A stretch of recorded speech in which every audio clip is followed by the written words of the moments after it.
Are you ready to learn? Because my super experienced guests are ready to share some really valuable information. Make sure and listen all the way to the end to get help and support. So let's start with the best audio experience. Hello guys, welcome, good people, welcome to our show. By the way, I don't want to discriminate bad people. Welcome to our show as well. Anyone who want to learn more about Amazon, how you can sell on Amazon, how you can get results on this very competitive niche, welcome, because today we are going to discuss how to do it, how brands can grow on Amazon, because it's hard to ignore this channel for e-commerce products. And before we start, I just want to tell about our sponsor, the full SEO course. You can find this course on website UNmiss.com. Just open the homepage and you can get the link with a great discount, good discount, like 82%. It's a lot. So just use this approach, because many great experts share great valuable insights on this course, including Lily Ray, Jeff Coyle, Mike Phillips, many others. And I'm so excited to discuss today about Amazon with Will Tjernlund. How are you? I'm doing good. How are you doing? I try my best to pronounce your second name. Sorry for that. Because you did much better than most. Oh, great. Nice. Okay, Will, before we start, just tell more about yourself, experience, background, and why you decided to share with us about Amazon. Yeah, so in 2013, I graduated college and wasn't sure exactly what I wanted to do, but I had been importing products from Alibaba and selling them online. So I knew that I wanted to do something with e-commerce. At the same time, my kind of graduate college and team up with my older brother and start working at my family's 80-year-old manufacturing business. And we start distributing and selling a lot of like B2B heating and ventilation products on Amazon. We had access to all these different distributors' catalogs, and a lot of these products were usually sold through a wholesaler who sells to a distributor, who sells to a handyman, who finally sells to the end customer. And in 2013, we were slightly revolutionary in just selling it directly to the customer through Amazon and having the prime shipping. From there, things went really well. Sales grew crazy fast, and companies started asking, how do you do that for us, basically? We were featured in different media and press and speaking at Amazon conferences and Amazon podcasts and such, and people really liked our story and resonated with it. And so that's how my current gig, Goat Consulting, was started about 6 years ago. And at Goat Consulting, we help run brands and manufacturers accounts for them on Amazon. Nice, awesome. You started on Alibaba and then switched your attention to Amazon. Am I right? Yeah, so there was always probably, I would say, about maybe 20 to 30% of sales came from Alibaba and us finding products, finding manufacturers, and then branding them ourselves and selling them to the customer. And then the other, say, 70% of the revenue was from us calling up established brands in these kind of weird categories that people had forgotten about, and just calling them up and saying, hey, can I place a purchase order with you? And 9 times out of 10, if you call up a salesperson and ask them to give them money, they say yes. Nice, awesome. Okay, can you tell where to start for a new brand? For example, if I'm going to sell on Amazon, I have 0 reviews, 0 rating, but high quality products, probably compared to others. So what I need to do first, because on Amazon it's hard to get organic reach because of many well-known brands, products that have ratings. What to do if it's only my first time? I think first and foremost is you just need to niche down. I've talked to way too many companies who have explained to me that they make the best product possible and their product is higher quality than everyone else's. But on a platform like Amazon, it's hard for your brand sometimes to tell its full story and explain that no, our lotion was invented at MIT, and then every Harvard doctor says it's revolutionary. You look just the same as the Joe Schmo Will's lotion, if that one has 1,000 reviews and you have 2. So I think in the very first thing is just picking the right product and picking the right category. You really want to go like one more category down than what you think. So just don't sell birdhouses. Sell birdhouses only of a specific bird, or that kind of thought process where you really want to niche down, and that's going to make your life that much easier because you can start ranking for these very specific search terms right off the bat, and then slowly work your way up to ranking for a more broad search term like just generically birdhouse, where trying to do it the other way around, where you try to rank for a very hard to rank for keyword first, and then eventually have the long tail keywords kind of trickle in. That tends to be not the best way to go about it. Nice, nice. Yeah, I love it. By the way, it's the same with any other channel. It doesn't matter. SEO, LinkedIn, Facebook. Yeah, you don't need to compete with big users, websites, companies, because it's better to find much simpler way. They what they ignore, because even big companies, they ignore a lot. They can't cover everything. So yeah, you can find them. And can you tell how to find this niche, how to find these products that you can sell on Amazon, niche related, that have lack of propositions on Amazon? Yeah, this is a little harder to describe, especially my personal process, since I'm just interested in a lot of weird random things. So I just come across products all the time, and I look at it from point of view of like, oh, this is a tool that helps you take horseshoes off horses. To me, it looks like a chunk of metal with one bend, and somehow they're getting away with selling it for $99.99. So it's like worth in my head. I'm like, okay, it's the chunk of metal with one bend, sells for $100. I think it might cost somewhere between $5 and $10. Let's go on Alibaba. Let's look into this a little bit more. And so that's kind of where my intuition comes from, first and foremost. And then I like to do kind of some quick competitive research using a software called Jungle Scout. With Jungle Scout, it's really easy to look up the estimated sales volume of basically any product on Amazon.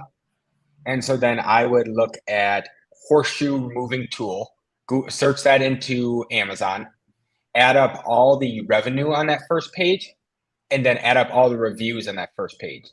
And what I'm trying to see is a lot of revenue compared to little reviews. If there's $1 million total a month in sales in that category, and everyone on average has 10 reviews, I think, okay, well, I can get 10 reviews. And if I get 10 reviews, I'm up there competing with the best in the category. That sounds pretty reasonable. But if there's, say, $100,000 total in revenue and everyone has 1,000 reviews, it's like, okay, so best case scenario is I get up to 1,000 reviews and then I only get a slice of this $100,000 a month pie. This sounds like I have to work really hard to not get that much revenue. Let's try to focus our energy on stuff that's more dollar per hour output. Yeah, yeah, priorities are key. Yeah, I agree with that. So, okay, can you tell how organic reach works on Amazon? Because, for example, on Google, it's really sophisticated mechanism. Nobody knows exactly how it works because of AI system. Many things change, and but we know the foundation: content, links, other parameters, and SEO specialists can choose where to pay more attention to get these ranking positions. What about Amazon? How to find out what actually works and before creating your strategy? Overall, the general way Amazon's algorithm works, from my point of view, is that it is tailored to, because it's just like the Google one, where it's kind of still a mystery box of what's going on. But I see it from the point of view of whatever you do to make the customers happier, your rankings go up. And so Amazon wants their customers to be as happy as possible. And so the way I see it is that there's, say, if 100 people search for horseshoe removal tool and 99 of them click on your listing, and then of those, the 99 all purchase, you're sending a signal to Amazon's algorithm that someone searched this keyword, you popped up for it. They couldn't help but click yours over everyone else's because your photos, your pricing, something's so much better than everyone else's. And then once they clicked into your listing, there was no funny business. There was nothing shady going on. The customers trusted you. You're exactly what they wanted for the right price. It's in stock at Amazon. They bought it. And so all it does is just like positive signal after positive signal sending to Amazon's algorithm that like next time someone searches this keyword, put this product in front of the customers again because this product makes customers happy. And the exact opposite is true, is that if you try to do some funny business and you get on page one all of a sudden, but no one wants your product, eventually people are going to click on it and then click out. Your conversion rate's going to go down. Amazon's going to say this is less relevant for customers who search this keyword in the past, so we shouldn't show this as much. And so there's that side of the things where you're just trying to like essentially have people search things and make customers happy. And that's like the best way to like quote unquote build links or like the equivalent. And then the other thing is just like inserting the keywords in strategic places throughout the listing, where like the title is weighted more important from my point of view than the description is. So make sure that the main search terms you want to search for are in the title. The description, you can kind of just put all the other search terms since people don't read the description as much. There's places in the back end to insert keywords. You can insert keywords into the bullet points. You can insert keywords into the A+ content. You can insert keywords into Q&A section. And so then it's a combination of putting as many relevant keywords there as possible so that you show up for as many searches as possible. But once the customers actually click on your page, how do you convince them through trust to actually buy your product? Because that's going to really actually help you in the rankings. Nice, nice. Okay, let's talk more about headlines. I found that on Amazon, most sellers usually write long headlines. And for example, I don't need description when I have this long headline, so I can get all information before clicking that, okay, I need to check out this product. Can you share some methods how to write these headlines to increase CTR, to get more clicks in Amazon sphere? Yeah, so we do a combination of keyword research and figuring out all the different keyword combinations. Obviously, customers are searching and what search the most, search leads, most competitive, least competitive. But at the same time, we also do surveys with Amazon customers and asking questions like, what would you search to find this product? What would you tell your friend this product's called? Do you know what comes included with this product? Do you know how to assemble this product? Do you have any questions about this product? Because that helps us a lot with trying to figure out if there's any sort of pain point that's going to scare the customer away from clicking buy now or add to cart. And if we do need to say, okay, everyone doesn't know if batteries are included, so let's actually include in the title batteries included, right? In like parentheses, and that type of thought process. Because what we're trying to do with the title is trying to get the search terms that are going to be the most competitive and most relevant and get those in there. And then with the bullet points, we want to more think of it from a point of view of going into your competitors' reviews, looking at all their one-star reviews and explaining how your product solves that problem. So if everyone says it comes broken, okay, you write in one of your bullet points, comes double bubble wrap so that it never ends up broken. Next one is customers say they didn't know if it includes batteries and the other one. So then you make sure you say it includes battery in the second bullet point.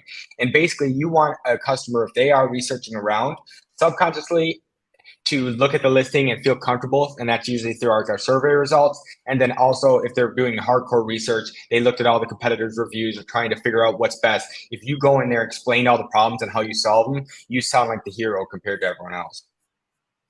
Yeah, nice, nice. Love it.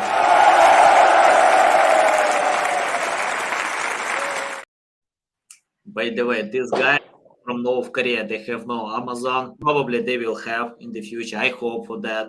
Yeah. But right now they upload some interesting information. Okay, Will, about convincing. You mentioned, for example, when customers open your product page, you need to persuade, convince them, give a solid reason to change their hard-earned money with your products. And I know in marketing, people change their money with products if they feel that money costs less than your products. So you need to convince them that your products can simplify their lives, improve life experience, many other definitions. So can you tell how to do it, how to convince users to buy your products on Amazon? Well, this is one of the best parts about Amazon is that people come to Amazon with their wallets open and ready to buy. A quick example is Snapchat used to sell sunglasses with the cameras on their website, and they were selling them for about $180 a piece, I think. And then you went on Amazon and people were arbitraging them and selling them on Amazon for like $250 a piece. So that just shows that even with a big company like Snapchat, who probably spent millions of dollars to optimize their e-commerce website and their order flow, still people would rather spend $70 more to just buy it on Amazon and have it Prime and just get it now. And so it's right back to what you said. Like part of what it is that Amazon is there to solve problems and solve them quickly. You're not waiting 2 weeks for something to arrive, and so you really need to get across to the customer like how quickly you can solve the problems and how easy it is. And so that it's almost like writing a script like for a infomercial late at night, because you really need to say, here are the talking points. Here's the things you think could go wrong, but don't go wrong. And you need to buy this because your life's going to be changed today, kind of thing. Yeah. Okay. Can you tell how to create content or write text for Amazon products? Because in marketing or website perspective, we usually use many different techniques. It depends on the products preferences. But on Amazon, when I check out as a customer, many different products, I see some templates or standard. I don't know. And most sellers usually use these standards. Can you tell, is it good idea, for example, to get out of this standard? I mean, like to share a story or anything else that will help to sell, or we have some restrictions on Amazon how to create this content? Yeah, I think it really depends on the category. When I'm working with construction products or tools or anything like that, you really want to explain how you're the American made company. You've been around forever, so people trust your tools and that type of thing. And it's a totally different messaging than if we're selling lotion or makeup, where we have to explain that not only is this safe, not only should you trust us, but also like you're going to look beautiful too. And so it's like another kind of step of trying to convince the customer. But the main issues I see with people is just not enough words a lot of times. I see people all the time have bullet points that are like one sentence long, and it could be like 5 sentences long each. And so right there, you're just missing out on hundreds of characters of different keywords that might be relevant to a customer and different things you can do to explain to the customer why they might be apprehensive before they click buy now or add to cart. And so that's the main issue is within the bullet points. And for the like Meg, I was kind of explaining for the makeup products, it tends to be a lot more flowery language of explaining in more of a humanized way exactly how you're going to solve their problems and what the brand story is. Where when I'm selling more B2B products or in more hardware products or tool products, people just want to know dimensions, they want to know sizing, and they want to know that they can trust you. And so then how do you get that across in a different kind of way to a different customer? Yeah, got it. And do you help your customers to find writers who can write text for products description or anything else? Because it's a big issue with many of my customers. I still get the question how to write awesome text, because on Google it's very important. It's not only to take AI tool that will rewrite content. Probably, yeah, it's a good idea to use AI tools because it can help to save time. But in the end, it's important to edit manually all this information to provide valuable insights. What about Amazon? How it's important to find great writers who can write this text, and do you help customers with that? Yeah, so we do all the copywriting for our customers, and it's based off our keyword research, based off our surveys of how do we optimize this for both sides of things, and then we basically write out all the copy, present it to the customer since they're usually an expert in their specific category, and then they can kind of adjust or see if there's any things we made mistakes on, and then we upload it from there. But no, I agree with the AI tools is that there is some products, say if we're trying to sell a rubber band for our customer, to write out 5 bullet points that are 4 sentences each about how great the band is can be kind of difficult, because it's just like it works, it's rubber, like there's you run out of ways to describe it real quickly. Where if you can sit right into like Chat GPT, write me full 5 bullet points describing an e-commerce product that's a rubber band and how it's great for customers, at least it starts getting the mind going and figuring out, okay, I was in some sort of writer's block, but now I'm not, because I can kind of think outside the box now. So that's where we found it really helpful. And not that we can write any Amazon listings with it, because it wouldn't write them in a keyword rich way and it wouldn't explain the product properly to the customer. But when you're just brainstorming stuff like that, that's when we found it most valuable. Nice, nice. Okay, let's talk about other elements of great content. For example, it's not only about writing. Writing, of course, is the foundation.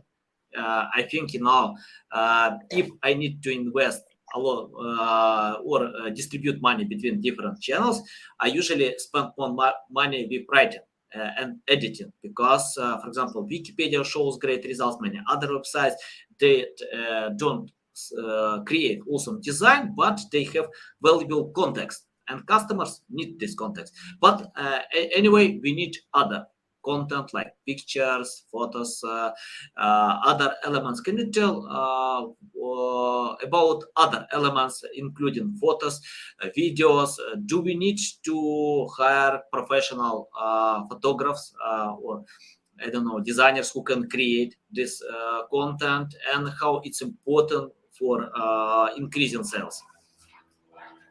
Yeah, so I would say that the keywords and the text is what's going to earn you impressions and get people to find your product.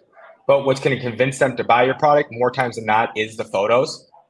And then as you get more sales because of your photos and the conversion rate goes higher, then you do earn more impressions. And so it's almost like the photos are just as important, if not more important than the text. Having photos that are clear and that are like high quality that people can zoom in out of them with like a pure white background. I can't tell you how many listings I still see where they have kind of like a yellowish background with some like photo from the 90s. And it just makes you very uncomfortable to try to buy that product because it just looks like it's just not high quality. But yeah, we recommend almost if our clients don't to get all new photos of their products so that we can put our best foot forward. It's really helps also with the advertising because if you spend say 10 cents per click and 8 out of 10 customers click on your product, then Amazon makes 80 cents. They made 80% of their customers happy, and they most likely clicked on your ad because you just had a pretty photo. Where if you have a bad photo and only 4 out of 10 people click on your ad, Amazon has to charge you double, has charged you 20 cents per click, right? And you're that much less relevant to the customer and all that type of thing just because you had bad photos. So like if you have really good photos, they can reduce your cost per click by like half. And so that's the kind of stuff where the photos really come into play. And then Amazon is inserting more and more places where you can insert videos in. And I think the video is going to be only more important moving forward. And any company that has like a internal video staff that can like crank out a video a week is going to be at a huge advantage compared to the companies that like take a whole year to make a video. Yeah. By the way, Google has the same system. Facebook has the same system. I mean, like, if people don't click to ads, that means why Google needs to list your ads if customers can click other ads. So if you wanna list them, pay more. Simple. Yeah. So okay, let's talk about. We also see it. Oh, sorry. Yeah. Real quick. We also see it from the point of view of if you're running advertising on Amazon, this is a little different than Google, and you're sending paid traffic via those keywords, you send the same signal back to Amazon's algorithm that, hey, this keyword is relevant for this product, and it makes customers happy when they buy this product. And so I think that we usually try to run a lot of ads in the very beginning because it kind of jumpstarts the Amazon algorithm into knowing that this product is relevant for customers and it makes customers happy, where it's a lot harder if you just have zero data to start. Amazon doesn't know how to trust you. Yeah, got it. Okay, Will, I have the question about paid marketing. If we touch this topic, can you tell, is it good to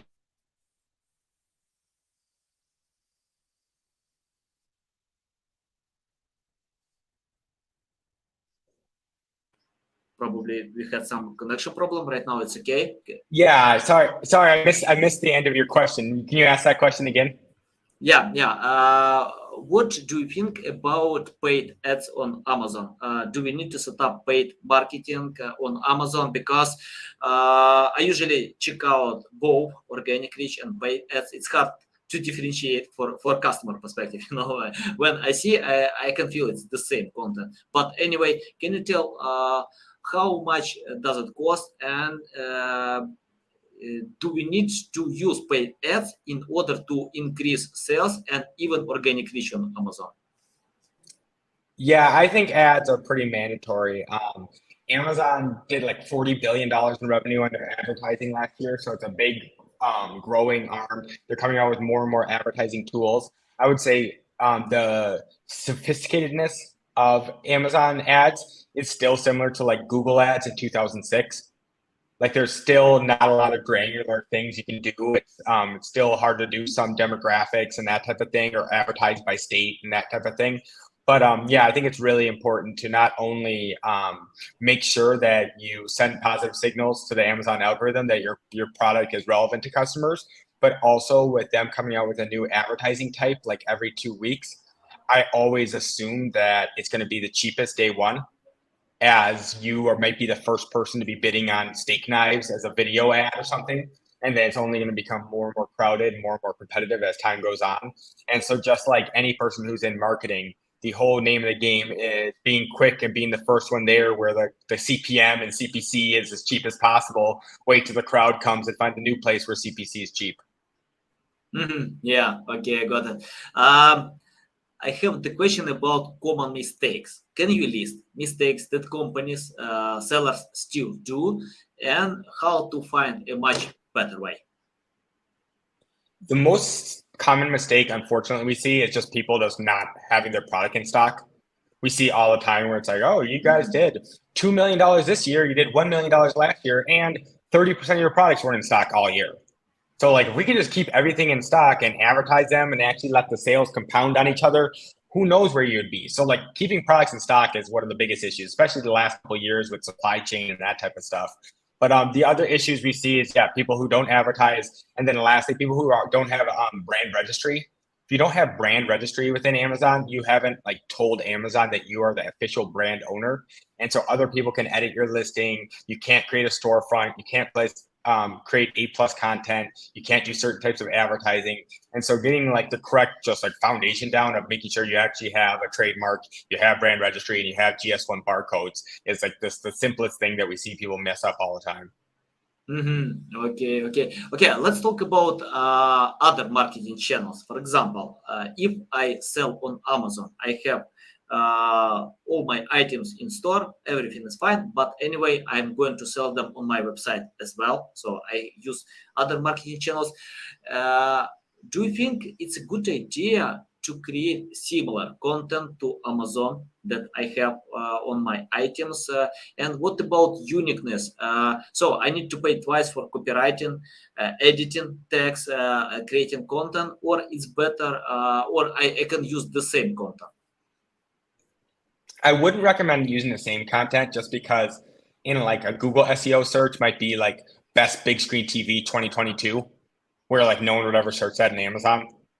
And so like that's kind of like the customers are different types of customers looking for different things. So I don't know if I would just copy it over, but Amazon does have some new programs like Buy with Prime, where you can actually have your products in stock at Amazon's warehouse, and they'll ship each order that happens on your e-commerce website, and the people can check out with their Amazon account and everything. So there is some ways to kind of supplement it, but the way I see it for the most part is that having your own content, having your own website is great. You get to control it. You get to control your destiny. The great part about Amazon is the dollar per hour output, where if you can get it all set up and it's all streamlined, you can spend very little time on your Amazon account compared to how much revenue it's going to make. And so like you could spend 5 hours a week on your Amazon account and it could do $1 million a year, where you might have to spend 50 hours a week, 100 hours a week to make your Shopify store do $2 million a year. And so like that's one thing I always just want people to remind themselves, is that like Amazon is supposed to be quote unquote easy. So like don't get too stressed out trying to tweak one keyword every single day and then try to test if it works again and test another keyword and test if it works, because trust me, I've done it for basically a decade, and that's not where you're going to make your money on Amazon. Where you're going to make your money is just like launching more SKUs or being in stock or spending more on advertising. Not any of these like little tweaks that you're going to get a little 0.1% here, 0.1% there. Spend your time elsewhere. Okay, nice. Okay, Will, I have the question about your company, Gold Consulting. According to your name, you are good with that, even better than anybody else. Can you tell about your unique selling proposition? We have many Amazon consultants. Some of them spoke on my podcast before. they have extended experience. But can you tell how you can help better to your customers? What kind of customers you have? Why I need, for example, to cooperate with you and some of my from my audience or my customers who are looking for new ways to extend their selling need to cooperate with your company. Yeah, I guess the kind of Amazon consulting agency niche boils down to there's a lot of our competitors who are cheaper than us, and their whole team is based in some other country. They have a bunch of VAs, and you get to have great service, great product, but they might not know the intricacies of like American culture and why they buy certain products and what other products would make sense with it. And so you kind of get what you pay for. And then there's the other bucket of agencies who usually take a percentage of ad spend or percentage of revenue. They're usually located on the East and West Coast, and they have like ex Amazon employees there. And they say they got all this machine learning and AI tech and software that's really going to optimize your Amazon account. And for a certain like big box brand, they can like speak their language and show up in with their suits and stuff in the boardroom and make sure that everyone's happy from the C-suite up. And then we tend to kind of sit there in the middle where we work with lots of family-owned brands that have been around for 50, 100 years each, where they're just looking for a Midwestern person who's blue collar and going to get it done, going to do a great job, making sure everything's in stock, advertising, flat payment, and we're kind of just the get it done, simple, no nonsense one. We're not gonna ever just schedule meetings for the sake of schedule meetings. We're gonna basically make sure we do our best job possible, being your outsourced Amazon department and actually getting everything done. Where the other agencies may be a little bit lackluster when it comes to customer support sometimes, because if they have to get something fixed on Amazon, the one batch of our competitors may just not have the technical know-how, and the other one just might have never actually sold anything personally themselves. They just were some random employee at Amazon, so they don't know how to label boxes, they don't know how to send stuff into Amazon, they don't know any of that kind of stuff.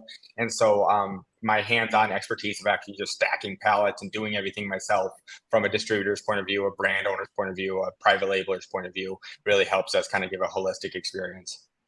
Nice, nice. By the way, guys, I wanna tell for all listeners, it's a very, very, very bad decision to search for experts because of their price. You know, if you are going to find specialists who charge less for their services, you can get high quality service, and many you can lose money, with bad services. You can lose time, but it's better to order less with great experts and learn a little bit yourself. Because, for example, in my company, I found when customers understand SEO, they don't need to be experts, but when they understand SEO, results are much higher and much better. So it's better to spend time to learn about that and cooperate with experts who can lead you in the right direction. Will, can you tell how to start learning about Amazon? For example, if I'm going to jump on this niche, I have great products, and before cooperating with any agency, I want to know how it works, how to create content, any insights. For example, if you started from scratch today without any experience, knowledge, skills, what will you do to learn more about Amazon sales? So if I was trying to start my own business and I didn't have a product or anything yet, my first thing I would do is try to work for someone like me or work for some sort of Amazon agency. From that point of view, you will see what it's like to sell supplements compared to sundresses, compared to sunglasses, and see all different categories, what's easy, what's hard, what you like, what you don't like. And it's then if you have the entrepreneurial spirit, you'll just be sitting there writing down in your notes, being like, well, I would do this differently. I would do that differently. I would do this differently. And then eventually you'll have a long enough list that it basically will create the business for you. So there's that approach. And then the other approach is someone who is looking to get into Amazon, who's like currently has a job at a brand, but they need to learn more about Amazon. And the best thing I would say is a combination of YouTube, Amazon Seller University. Amazon has like their own video channel that's pretty good. That, or just getting on a phone with someone like me.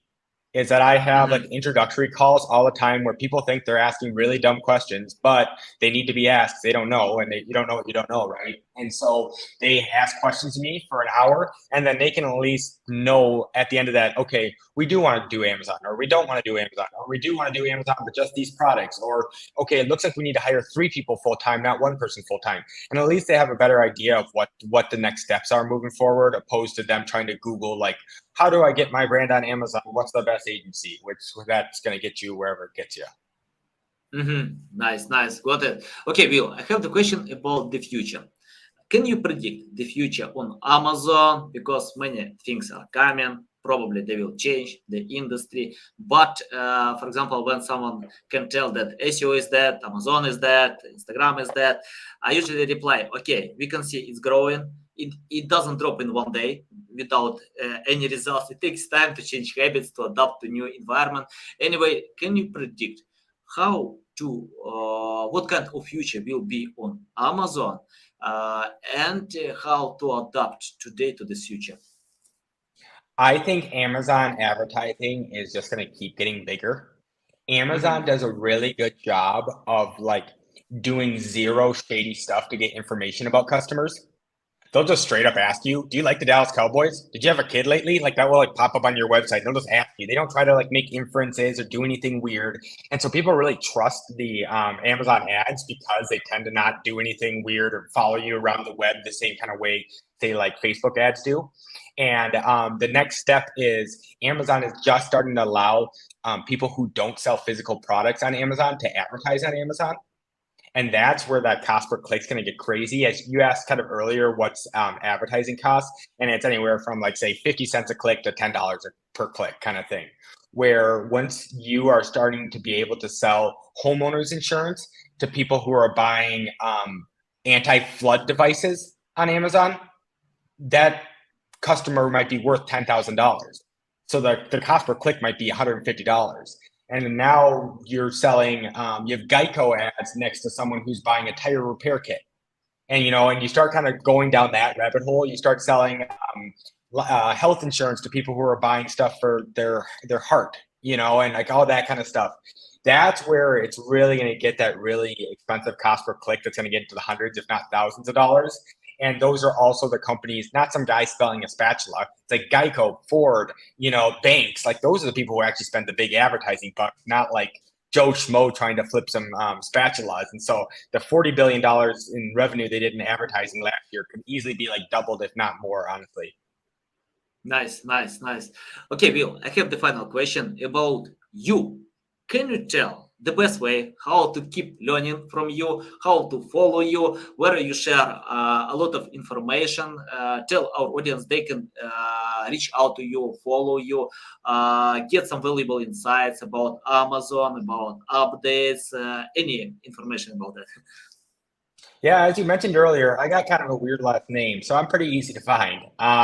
So yeah, find me on Twitter, find me on LinkedIn. I don't think there's anyone else with my name. And then also on top of that, you go to my website, goconsulting.com, and you fill out our contact form. Then you'll get put on our email list, and then I'll be emailing you every week of our new blog posts we write, new YouTube videos we've been creating, and all that type of stuff. So I think that's the best way to keep up with us is a combination of a contact form or follow me on Twitter and LinkedIn. Nice. Guys, you can find the link to Will's second name in the description below. If you can't read as I can, because I'm Ukrainian, for me it's hard to pronounce any names, but anyway, you can find in the description. Follow Will on LinkedIn, open his website, order the services, and please tell that you found on my podcast. So it will be great. A big pleasure to know that our podcast can help to grow other brands, our colleagues. And guys, thanks for listening and watching us.